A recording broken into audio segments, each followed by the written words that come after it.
Assalamualaikum warahmatullahi wabarakatuh. Apa khabar para penonton di rumah? Tentunya bahagia bersama keluarga. Sudah solat isyak berjamaah dan insya-Allah bersama-sama di depan TV ingin mendapatkan ilmu dan dalam raudhah atau taman syurga untuk memperbaiki diri kita dan keluarga kita. Alhamdulillah, tajuk malam ini sangat penting kerana tajuknya ialah ikrar diriku. Masa kita sekolah dulu kan selalu kita berikrar dan kita berjanji pada diri kita. Tetapi malam ini saya nak diri saya dan kita semua sama-sama renung tentang kehidupan kita. Bayangkan berapa peringkat dalam kehidupan kita. Kita semua tahu kita bermula pada alam roh di mana kita datang daripada Allah Subhanahu Wa Taala. Dan masa di alam roh memang kita semua berjanji akan taat kepada Allah. Dan pada saat dan takdirnya Allah kita dilahirkan, Allah memasukkan roh dalam rahim ibu kita dan bermulalah alam rahim selama 9 bulan 7 hari. Semasa kita dalam rahim itu, dalam rahim ibu kita, ada tak di antara kita yang ingkar pada Allah? Ada tak masa kita dikandung itu kita tanya, Ya Allah, bila nak datang hidung saya? Bila nak mancungkan hidung saya? Bila nak kerentengkan rambut saya? Kita tidak pernah menanya. Kita cuma diam, taat saja. Dan ibu bapa yang mengandungkan anak tu pun tak payah fikir. Oh, sekarang ni dah 3 bulan, saya nak suruh supaya jantung jadi pula. Buah pinggang, tidak langsung. Semua Allah memberikan sedikit demi sedikit. Dan kalau kita kaji dari segi perubatan, betapa daripada 2 sel, satu daripada ayah, satu daripada ibu, 2 sel menjadi 4, menjadi 8, 16, terusnya sampai 50 trilion sel. Subhanallah, Allah menjaga kita. Tetapi apa yang berlaku apabila kita telah dilahirkan, ibu kita dengan gembiranya dan kita menangis tetapi ibu bapa kita semua gembira. Dan masa itu bayangkan kalau ibu bapa sekalian tidak ada niat untuk menjadikan anak yang dilahirkan hamba Allah yang baik, alangkah ruginya. Dan di saat itulah bermulanya kita dilahirkan, dibesarkan beberapa peringkat daripada 0 hingga 7 tahun, di mana kita sebagai kanak-kanak menerima saja apa yang diletakkan dalam minda bawah sedar kita. Kita tidak ada akal lagi semasa umur 7 tahun. Daripada 7 hingga 14 tahun pula, kita sangat melihat apa perangai ibu bapa kita yang dicakapkan, yang didengar, yang dialami. Maka kita jadi seperti ibu bapa kita dan juga sekolah yang dihantar oleh ibu bapa kita. Dan juga apabila antara 14 hingga 21 kita sangat terpengaruh oleh kawan-kawan kita di sekolah menengah, di universiti, sampailah kita umur dewasa 25 tahun. Dan lepas itu kita peringkat lagi sampai umur 40 tahun ke umur matang dalam Islam. Dan apabila kita 40 tahun, kita tahu kalau kita tidak ikrar pada diri kita, tidak berubah ikrar daripada orang yang ke arah yang baik, alangkah ruginya. Maka saya nak sebut pada malam ini bahawa kita ada 2 jenis kehidupan kita, iaitu dunia dalaman kita dan dunia luaran kita. Cuba ingat formula ini yang pernah saya sebut. Fikiran menghasilkan emosi. Emosi menghasilkan tindakan. Tindakan menghasilkan hasil kehidupan, yakni kesihatan kita, kebahagiaan kita, ketenangan kita dan kewangan kita. Cuba kita renung para ibu bapa dan diri saya yang bercakap dan semua kita di sini. Bagaimanakah status kesihatan kita, ketenangan kita, kebahagiaan kita dan kewangan kita? Jika tidak baik, adakah kita ingin mengubah yang di luar atau yang di dalam? Bayangkan apakah fikiran yang kita ada setiap hari. Kata-kata ahli falsafah mengatakan manusia terjadi berdasarkan fikiran yang dominan dalam mindanya. Siapakah kita? Apakah imej diri kita tentang kita dan apakah sistem kepercayaan kita? Sama-sama kita renung para penonton sekalian. kita refleksi diri, dan saya nak ibu bapa melihat pada anak-anak yang dalam pelukan kita yang sedang kecil, atau kalau ibu yang sudah besar melihat pada anak dan menantu dan cucu. Inilah anugerah Allah pada saya, dan semua ini berlaku disebabkan oleh pilihan saya 20 atau 30 tahun yang lalu.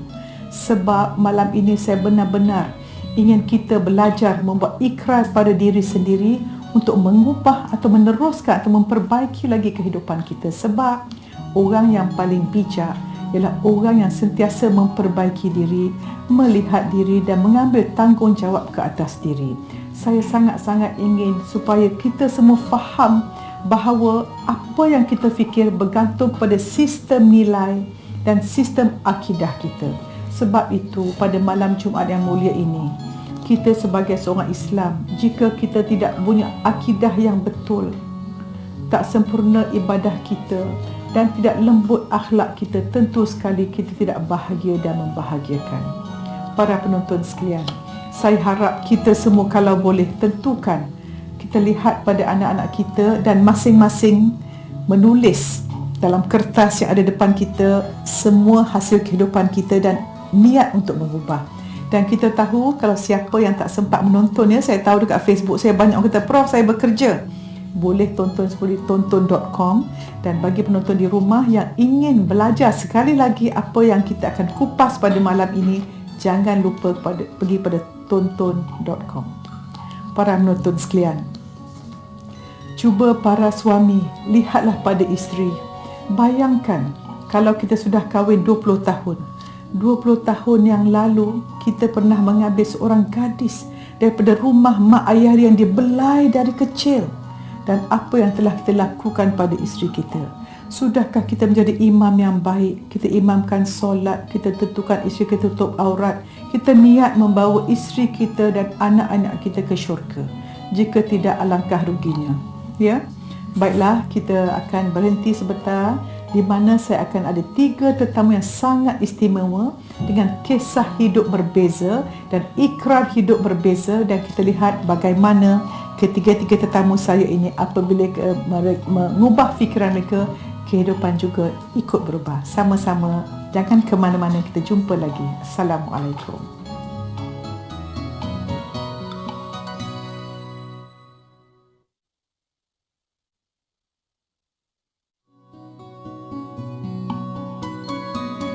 Assalamualaikum. Alhamdulillah, kita berjumpa lagi. Sekarang saya nak perkenalkan 3 tetamu saya tak sabar nak dengar cerita diorang. Okey. Yang pertama, Nurul Syuhada Nurul Ain Muhammad Zain. Ya, Prof. Assalamualaikum Nurul. Waalaikumsalam. Saya panggil Shu aja kan? Saya minat Shu tau. Kat image I selalu tengok tu kan. Ya ke? Alhamdulillah. Saya pun datang pun sebab Prof. Allah, Masya Allah. Saya kasih sayang Ya. Best. Okey, sebelah Shu, Muhammad Adam Chandran, seorang usahawan muda. Terima kasih datang, ya. Terima kasih Sihat, ya? Saya alhamdulillah. Alhamdulillah. Dan sebelah sana tentu yang tak kita semua kenal, Ustaz Abid Liu. Assalamualaikum Ustaz, apa khabar? Waalaikumsalam warahmatullahi wabarakatuh. Untuk pengetahuan Ustaz, saya suka dengar Ustaz cakap kat Aikim. Saya 10 kali lagi suka Prof dia cakap. Kalau saya dengar Ustaz cakap, saya naik kereta, saya type Ustaz Abid Liu di radio sekarang. Oh, Masya Allah. Ya, Tahniah Ustaz, Alhamdulillah. tidak Terima bebas, kasih. ya. Banyak berkesan. Baiklah, so malam ni para penonton sekalian, tajuk kita ikrar hidup. Dan kita dah sebut tadi tentang bagaimana fikiran kita atau sistem akidah kita, sistem nilai kita menentukan fikiran kita. Dan siapa yang cantik fikirannya, cantiklah kehidupannya. Sebab fikiran positif menghasilkan emosi positif, menghasilkan tindakan positif, dan tindakan itu menjadikan kita punya tabiat, karakter, personality, menentukan destinasi kita, dunia dan akhirat. Maka kita nak lihat apa yang 3 personality kita dengan angle yang berbeza. Okey, Shu, saya kenal Shu dah lama. Selalu admire Shu kan. So sekarang Shu dah buat penghijrahan. Alhamdulillah. Mungkin saya rasa ramai nak tahu pasal macam mana Shu berubah dan apa yang Shu rasakan apabila Shu dah tukar kompas kehidupan Shu ni. Bagi diri saya tak ada sebarang resepi istimewa ke apa-apa ke. Cuma saya rasa it comes naturally selepas saya mendirikan rumah tangga. Masya Jadi Allah. bila kita dah mendirikan rumah tangga tu, kita dah melengkapkan sebahagian daripada agama kita. Maafkan saya kalau kita salah, saya salah. Dan bila kita dah rumah tangga, bersama pasangan kita sentiasa sembahyang berjemaah, melakukan perkara bersama-sama. Keluarga mertua saya pun amat menitik beratkan nilai-nilai keislaman, mengadakan kelas tafsir setiap hari Ahad. Jadi benda tu membuatkan kita, secara semula jadi saya pun pengetahuan tu taklah cetek ke apa. Ibu bapa saya memberikan pengetahuan yang sewajarnya. Cuma kita agaknya macam muda kan, agak rebellious untuk menerapkan nilai-nilai tersebut. Jadi bila berkahwin tu paling penting juga kita memilih pasangan tu sendiri. Jadi bila suami saya bawa saya ke umrah hampir dua kali. Jadi saya merasakan benda tu secara semula jadi, mengalir sahaja. Jadi saya rasa membuatkan saya rasa ini bukan perubahan yang patut saya lakukan sekarang. Ini ialah kehidupan yang Allah tentukan untuk saya, dan saya cukup bersyukur, dan saya rasa lebih selesa dan tenang, dan saya rasa agar kena kita berkahwin kerana Allah Ta'ala. Jadi bila dipermudahkan tu, saya rasa cukup bahagia sekali. Itulah saya kata sentiasa para penonton sekalian, wanita yang paling beruntung ialah wanita mendapat suami yang soleh. Sebab sebenarnya alhamdulillah dapat suami yang baik, dan apabila environment setiap hari, sebab kita sangat dipengaruhi oleh environment kita. Tapi secara saintifiknya sebenarnya 50% daripada mak ayah, 10% environment, dan 40% pilihan kita. Jadi alhamdulillah environment bagus, mak ayah dah bagus, dan pilihan setiap hari. Subhanallah, tahniah so insya-Allah bakal jadi ibu ya, insya-Allah. Masya-Allah. Dan segala amalan wanita yang hamil tu akan dapat dirasai oleh janin nanti, insya-Allah. Baik, untuk Muhammad Adam, saya sangat nak Adam kongsikan kepada para penonton sekalian macam mana Adam mendapat hidayah. Pasal bukan senang, hidayah satu benda yang bukan senang dapat. Boleh Adam ceritakan? Okey, Assalamualaikum semua. Bismillahirrahmanirrahim. Secara basicnya, saya kena cerita dulu tentang asal-usul saya dulu. Saya berasal dari keluarga India dengan Cina. Dan saya telah memeluk Islam, insya-Allah akan sampai 4 tahun November ini. Saya ingat lagi detik saya mengucap syahadah tu. Memang perkara ini bukan perkara yang orang kata kita plan. And kalau dilahirkan dalam keluarga orang kata sangat mengikut adat, mungkin perkara ini tidak akan it's not part of the plan. So benda ni datang secara sangat orang kata agak sudden. I remember it was I think somewhere around August September 2009. Masa tu saya tengah memang orang kata sangat fokus pada kerjaya saya. And I was doing really well, Lepas tu banyak travel. So perkara ni tak jangka. Entah macam mana kuasa Allah, masa tu mungkin Ramadan. Waktu Ramadan, and I had a lot of emotional journey. And bila saya fikir balik selama 4 tahun ni, memang subhanallah, saya sangat bersyukur, sangat bersyukur. Inilah mungkin perkara yang terbaik berlaku pada diri saya. Saya ingat lagi masa tu banyak insiden yang berlaku, di mana perkara itu banyak membuka mata saya untuk mengenal ataupun untuk mengetahui lebih lanjut lagi tentang Islam. Saya tak banyak cerita dengan kawan. Saya banyak buat research masa tu, sebab benda ni takut nak cerita dengan family members. Betul. Terutama dengan ibu yang saya sangat sayang. She's a Chinese lady. Masya-Allah. So masa tu, and people yang saya sangat associate, they are non-Muslims.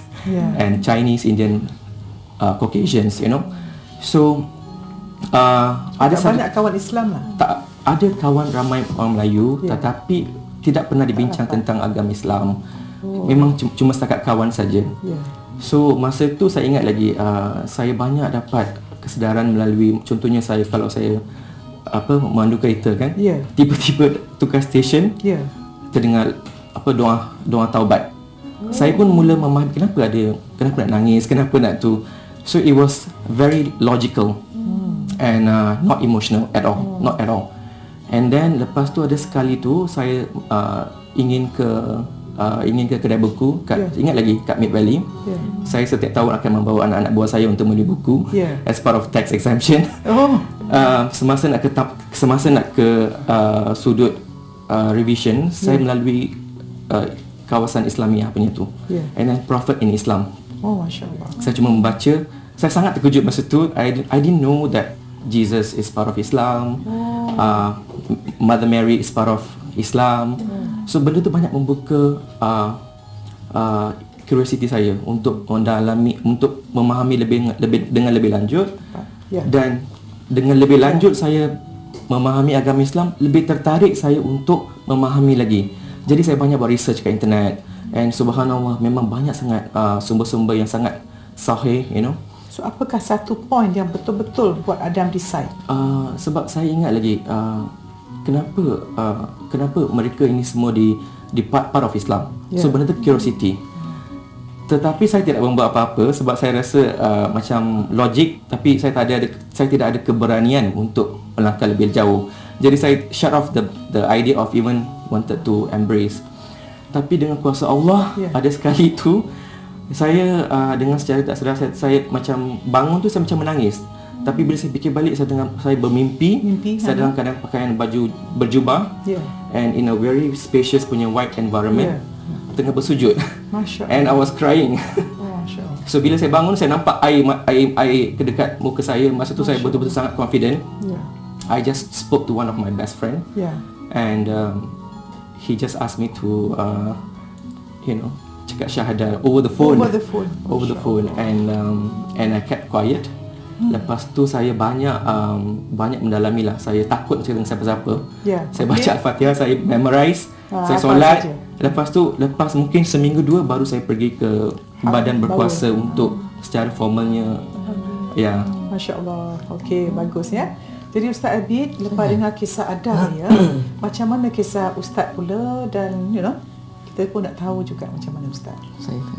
Bismillahirrahmanirrahim. Assalamualaikum warahmatullahi wabarakatuh. Sebenarnya alhamdulillah saya ada adik-beradik 12 orang. 6 Buddha, 6 Islam. Tapi taklah nak cerita panjang ni pun saudara kita. Tapi saya sebenarnya nikmat Islam ni nikmat yang sangat besar. Lebih mahal daripada semua benda dalam dunia ni.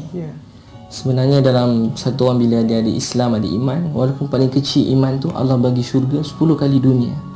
Tapi kalau tak ada iman, walaupun kita ada segala-galanya dalam dunia ni, kita sebenarnya tak ada apa-apa. Dan kadang-kadang Allah buat orang datang kepada hidayah ni melalui Allah uji dengan kesusahan, kesakitan. Sebab orang ni masa dia tengah senang, dia rasa dia yang buat, dia tak nampak Allah. Bila susah, dia akan datang kembali pada Allah. Sebab saya pernah jumpa satu orang puan, masa ceramah ni dia kata, Ustaz, walaupun orang Islam sendiri, hidayah ni benda yang kena cari orang Islam sendiri. Dia kata, Ustaz, saya ada hidup saya ni serba tak baik, susah, keluarga, ayah teruk, last sekali nikahnya suami teruk, anak pun teruk. Last sekali dia tanya, kenapa Tuhan buat macam ni pada saya? Tuhan ni kenapa buat macam ni pada saya? Kalau betul Tuhan buat, kenapa Tuhan buat macam ni? Saya tak tahan ujian ni. Kan Allah uji ikut kemampuan. Dia lebih faham lah. Saya beritahu dekat dia, saya jumpa satu orang dekat Thailand. Dia tak ada 12 tangan, dia tak ada 12 kaki. Tengah malam dia bangun, dia susun selipar kat masjid. Ada 1,000-2,000 orang semayang. Ada orang tua umur 96 tahun, saya ingat nama Haji Rashid. Dia bongkok. Bila nak bangun tahajud, dia tolong bawa orang tua ni bulan puasa, tunjukkan tandas. Dia duduk sebelah belakang. Siapa terduduk je lagi picit-picit dengan bukan tangan lah, dengan ni. Saya berbual dengan dia, saya tanya abang, saya sangka buruk kat dia. Saya ingat dia duduk masjid, abang duduk masjid je ke tak ada kerja ni, berkut masa gitulah. Dia kata tak, saya ada anak 8 orang. Saya anak 8 orang. Tapi bila saya nak pergi kedai, dia bawa saya. Tapi 3 hari 3 malam dia buat macam tu. Tapi dekat mulut dia saya kata, Tuhan ni baik dekat saya. Tuhan ni baik dekat saya. Walaupun tak ada 12 tangan, orang Thailand, tak ada 12 kaki, anak 8 orang, 4 orang anak dia hafiz Quran. Tapi tak berhenti kat mulut dia kata, Tuhan baik. Saya kata kat puan tadi, mana salah sebenarnya? Orang tadi tak ada tangan, tak ada kaki, tapi tak berhenti dia kata Tuhan baik kat dia. Sebenarnya bahagia yang sebenar bila hati kita mengenal Allah. Walaupun rumah kecil macam Nabi, masuk rumah kena tunduk, tidur sampai nak kena ketuk kaki Aisyah, nak kena lipat, isteri lain kena ketuk belakang, kena ni rumah yang sangat kecil. Tapi Allah beri bahagia. Sebab bukan syarat kecil rumah, besar rumah, bahagia daripada hati mengenal Allah. Walaupun kita ada semua dalam dunia, tapi kalau kita sujud malam hari ni, kita sendiri orang Islam, saya sendiri, masa kita sujud pada Allah. Hidup kita dah habis 30 tahun.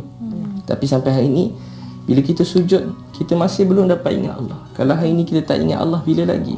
Sebab tu kita kena berusaha kuat sungguh-sungguh. Hidup ni sangat singkat, tapi sangat berharga. Alhamdulillah. Masya Allah, para penonton sekalian, saya kita setuju. Hati kita sudah mula terbuka, sudah mula jinak.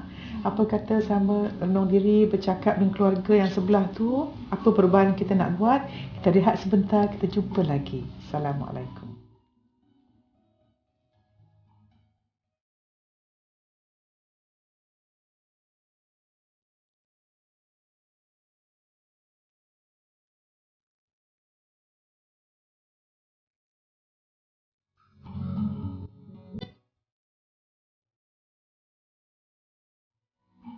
Assalamualaikum.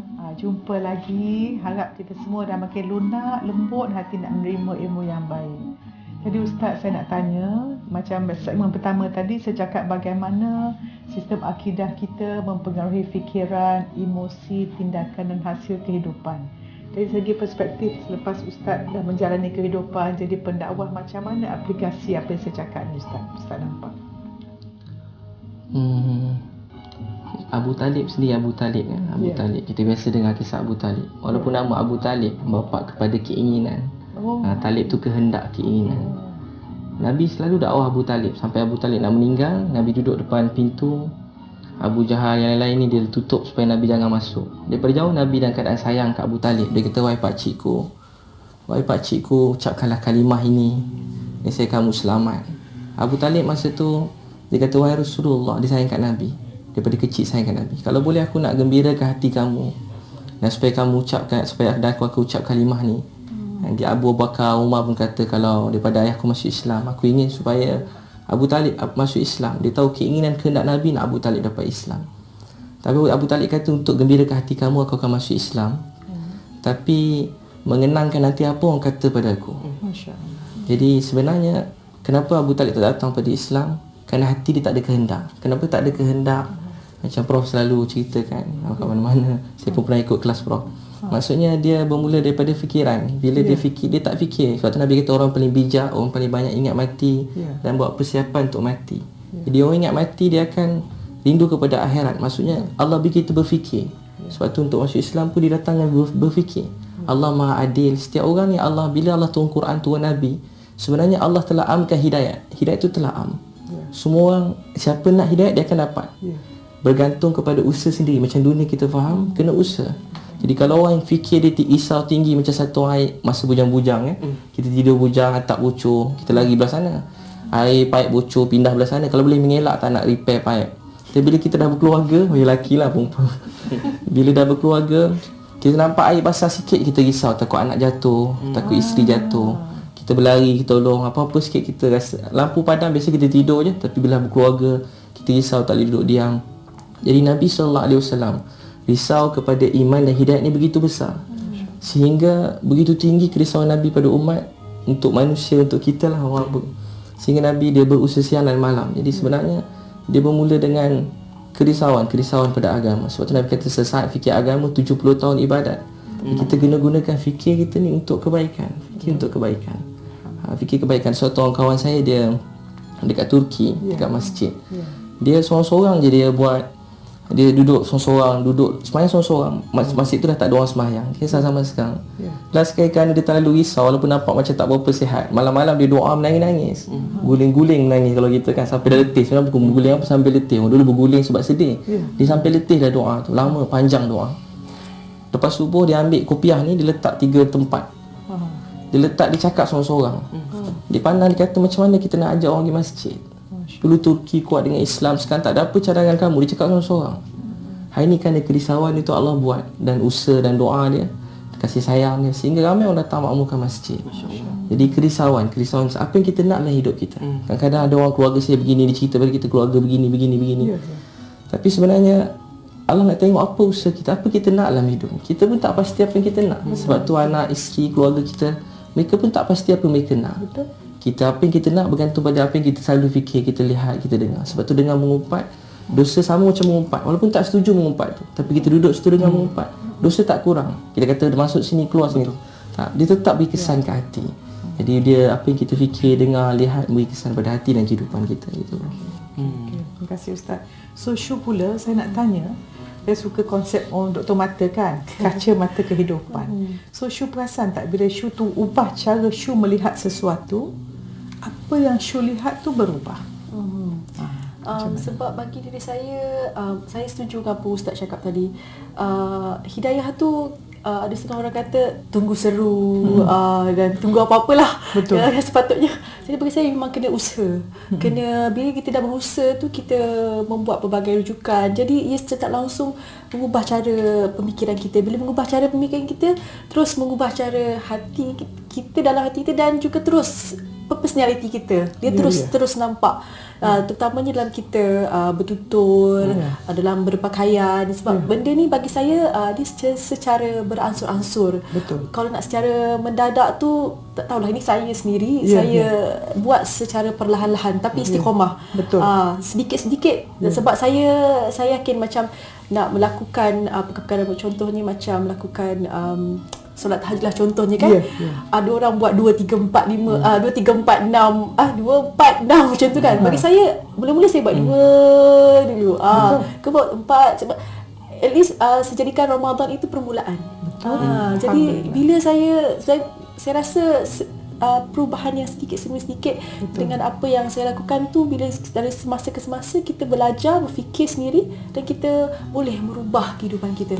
Sebab pilihan hidup kita ni berada di tangan kita sendiri. Betul. Tepat sangat. It's a choice kan. Betul. Jadi saya rasa tak ada, Jangan salahkan orang. jangan salahkan orang. Apa-apa kita kena balik diri kita dengan segala nikmat yang Allah bagi kita. Boleh tengok, bercakap, makan sempurna pakai tangan. Ada semua orang yang tak, yang ada kekurangan gitu. Jadi kita kena fikir the incredible blessing yang Allah bagi kat kita ni. Sebab tu saya suka perkataan ni. Hentikan kedegilan, mulakan ketakwaan. Ya, okey. Jadi nak tanya Adam pula. Bayangkan dulu Adam di corporate yang sangat stres. Masa tu lebih pada blowing your ego. I want to be the best, I want to be number one, I want to be the top. Masa tu mengejar cita-cita. So sekarang ni ada tak perubahan Adam bekerja? Okey, membesar dalam keadaan yang sangat sempit masa tu, of course kita hanya fikir untuk dunia je. Memang saya tak sangkal yang masa tu cita-cita saya hanya dua, untuk menjadi terbaik dalam pekerjaan dan menjaga ibu saya, itu aja. Saya tak pernah nak fikir kahwin, saya tak pernah nak orang kata spiritual lah. Cuma sangat fokus pada dunia. But to be very honest, saya sangat bersyukur sampai sekarang. Saya bila saya fikir balik apa yang berlaku, saya dapat goosebump. Sebab memang my whole life concept has changed. Matlamat hidup saya sangat fokus kepada syurga sekarang. Masya Allah. Jadi apa yang saya buat sekarang sangat fokus kepada saya minta kepada semua penonton yang tengah tengok program ni, doakan ibu saya dia belum masuk Islam supaya beliau dapat hidayah. Sebab saya rasa itulah yang paling utama, nombor satu. Dan tugas saya sekarang sebagai ayah, saya baru mendapat seorang bayi yang sangat comel. Nama 5 bulan, Yasmin Chandran. Dan tugas saya, impian saya hanya untuk menjadi seorang bapa yang soleh, dapat menjadi contoh yang baik kepada anak saya, dan jadi menjadi suami sangat bertanggungjawab, supaya kami dapat berjumpa di syurga insya-Allah. Itu saja saya nak sekarang. Kadang kita malu ya, saudara baru punya fokus. Kita yang saudara lama ni, ya Allah, degil sungguhlah kadang. Saya pun samalah tu para penonton sekalian. Macam ibu mertua saya pun revert juga, from Australian, dan sanggup give up her citizenship sebab nak memastikan bila kematian suami, nak memastikan anak-anak ni mendapat pendidikan agama yang sewajarnya, berbanding kalau beliau berpindah ke Australia balik pengorbanan ya. Maknanya manusia nampak akhirat Ustaz ya. Bila kita nampak akhirat, dunia jadi kecil. Jadi kalau kita fikirkan balik, setiap daripada kita, cara kita melihat mengubah apa yang kita lihat, dan apa yang kita lihat tu semua nampak lebih indah. Macam orang yang tak ada tangan tadi, macam Ustaz kata, semua dalam. Dan sebenarnya kita tahu kebahagiaan para penonton sekalian, kebahagiaan kita sebenarnya dalam jiwa kita dan pilihan kita. Dan mesej yang kuat nak sampaikan pada hari ini ialah apa yang berlaku, macam Shu kata tadi, ialah pilihan kita. Dan kita jadi macam ni atas apa yang kita buat 20 tahun yang lalu. Dan saya nak sebut di sini bahawa kalau kita sebagai seorang ibu, sebagai seorang bapa tidak buat perubahan, anak tidak akan berubah. saya menyeru pada diri saya dan kita semua, boleh tak ibu bapa semua minta maaf pada anak-anak? Pernah di seminar saya, kalau saya tanya nak minta maaf pada anak-anak, seorang ibu pun tak nak angkat tangan. Sebab kalau kita merasa kita betul, kita tidak akan suka minta maaf. Tetapi orang yang benar-benar hebat ialah orang yang rela meminta maaf dan memaafkan orang. Sebab apabila kita memaafkan orang, sebenarnya kita sedang buat racun pada jiwa kita. Dan bila kita ikrar pada diri kita bahawa kita tidak sempurna dan kita ingin hidup dengan 4 peringkat. Yang pertama, selalunya Adam semua faham, bila kita nak dapat sesuatu ilmu, kita penuh dengan disiplin. Ya, masa disiplin sangat fizikal, kita jadi garang, macam ni, mesti macam ni, macam result oriented dia panggil. Tetapi kalau kita bijak lagi, kita lebih bijaksana, kita guna akal. Tetapi yang best lagi, kita guna hati dan jiwa kita, di mana kita lakukan sesuatu dengan kasih sayang tanpa syarat.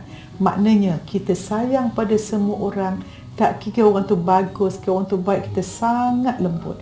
Dan yang paling best ialah bila kerohanian sangat tinggi, kita hidup dengan penuh redha dan berserah pada Allah. Dan kata-kata falsafah bahasa Inggerisnya, live in the flow, I don't have to know. Di mana hidup kita macam burung di udara dan ikan di laut. Dan bayangkan kalau kita ni ada roh dan fizikal.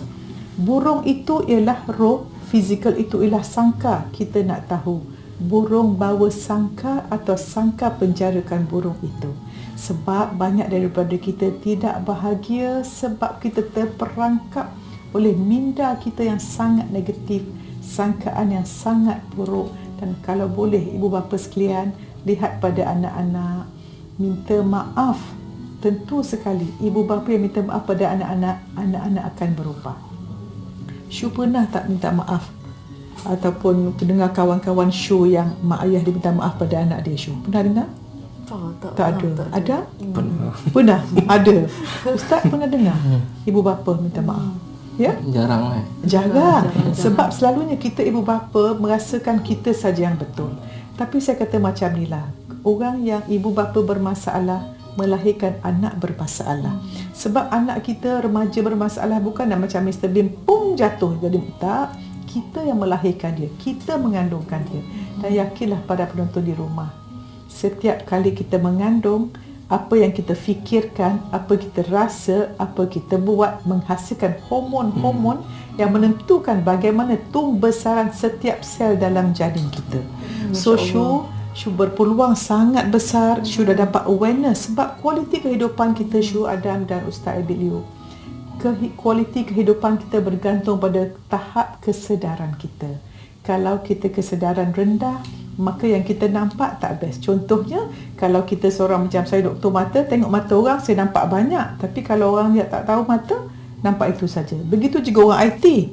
Kan kita tengok tak faham kimas. Orang IT semua nampak program. Macam tu maknanya, bagaimana saya harap program Celik Hati ini sebenarnya meningkatkan kesedaran kita.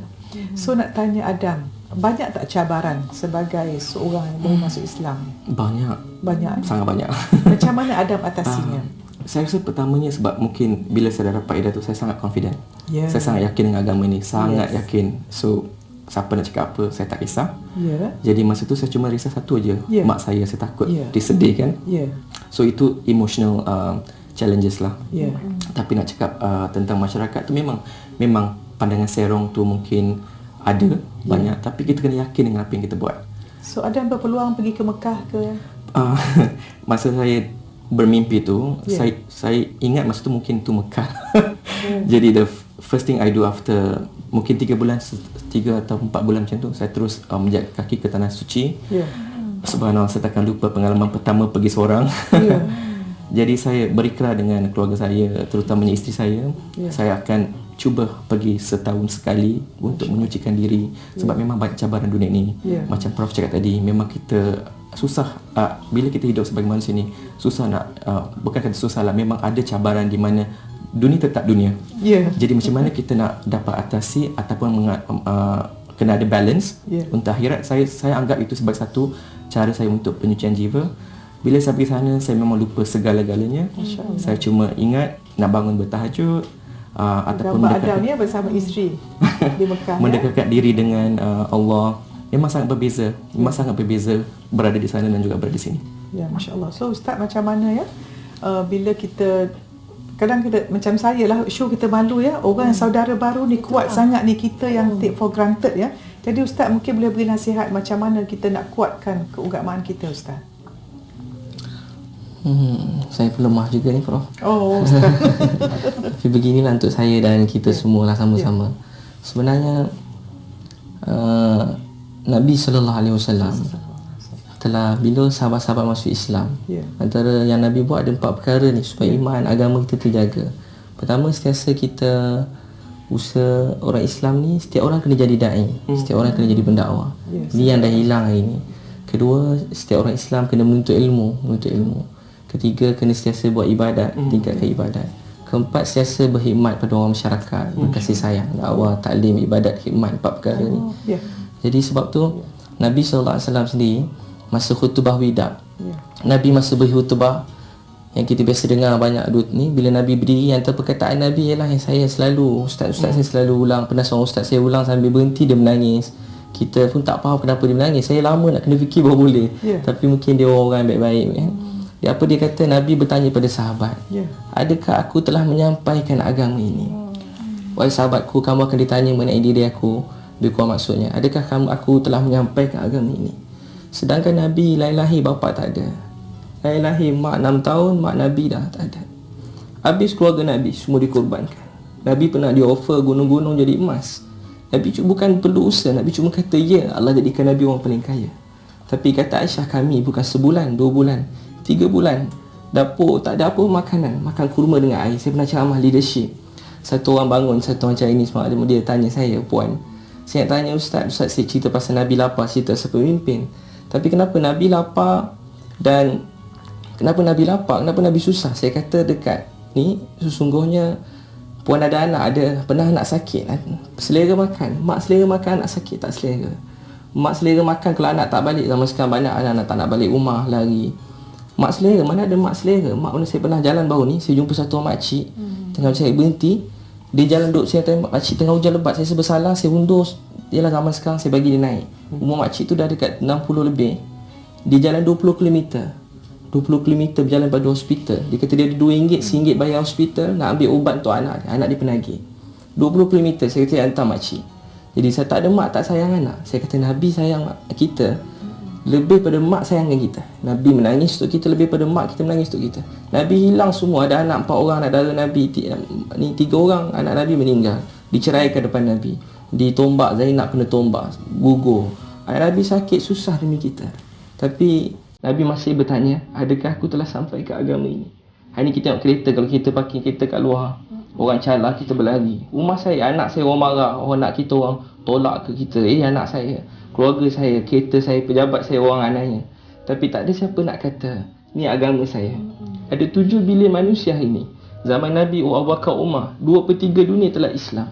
Hari ni ada 7 bilion. Cuma 2 bilion orang Islam. 5 bilion manusia masih belum Islam. 5 bilion manusia belum Islam. Hanya 2 bilion. Tapi tak ada siapa nak kata 7 bilion tanggungjawab kita. Untuk tu kita belajar tanda tangan, kita lemah, daif. Tak ada siapa nak rasa sayang ke umat. Jiran kita pun kita tak sempat ziarah. Pekerja kita pun tak sempat dakwah. Dengan keluarga berkahwin sampai 15 tahun. Tapi sekali pun dalam keluarga tak cakap Allah bagi rezeki. Jadi hidup kita dah habis, ada lebih kurang. Tapi tak ada siapa nak ambil tanggungjawab agama. Untuk tu kita belajar doakan. Tengok bukan Islam mereka baik-baik. Zaman Nabi, Abu Lahab, Ikramah, Abu Sufyan, Hindun, tuan boleh baca kisah dia, orang yang paling teruk tapi dapat hidayah. Zaman kita tengok Cina-Cina, India, keliling kita, mereka baik-baik tapi tak ada siapa nak ajar dakwah mereka. Baik, anak-anak kecil, tapi sebab doa dan akhlak kita yang tak baik, kita usahakan iman kita dan mereka telah jauh pada agama. Sebab tu kita belajar tanda tangan, ya Allah, terima kasih beri saya Islam, terima kasih beri hidayah pada keluarga saya, mak ayah saya, adik-beradik saya. Wahai Allah, beri hidayah pada lagi 5 bilion manusia yang baik-baik. Kita kena rasa ni salah saya. InsyaAllah, insyaAllah. Saya rasa mesej Ustaz sangat menyentuh jiwa kita semua.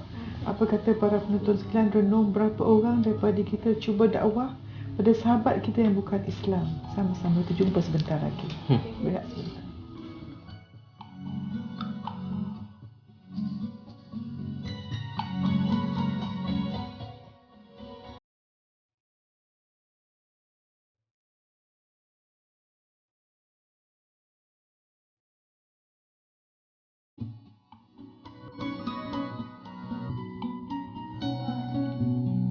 Alhamdulillah, kita sampai ke segmen terakhir. Saya rasa Alhamdulillah dah banyak hidayah kita dapat.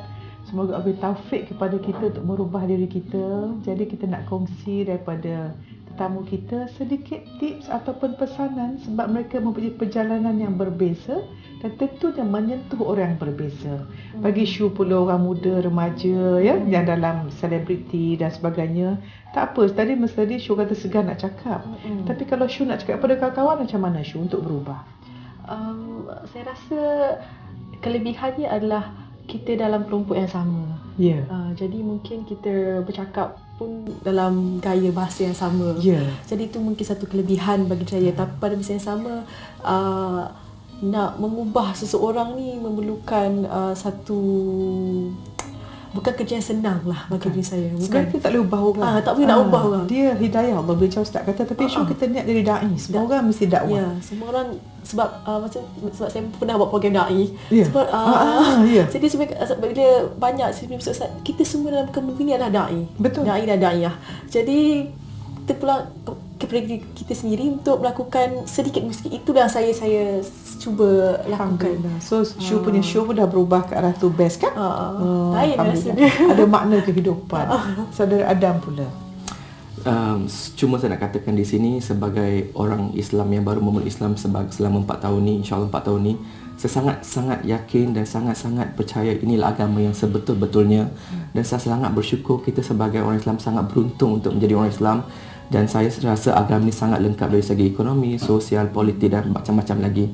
Jadi secara akhir kata saya sangat bersyukur datang ke sini majlis ilmu ini dan saya meminta dengan sekecil-kecil hati saya meminta setiap penonton di luar sana cuba tolong mendoakan saya dan juga keluarga saya, terutamanya ibu saya, supaya boleh mendapat hidayah insya-Allah. Terima kasih. Insya-Allah. Terima kasih Ustaz, silakan Ustaz.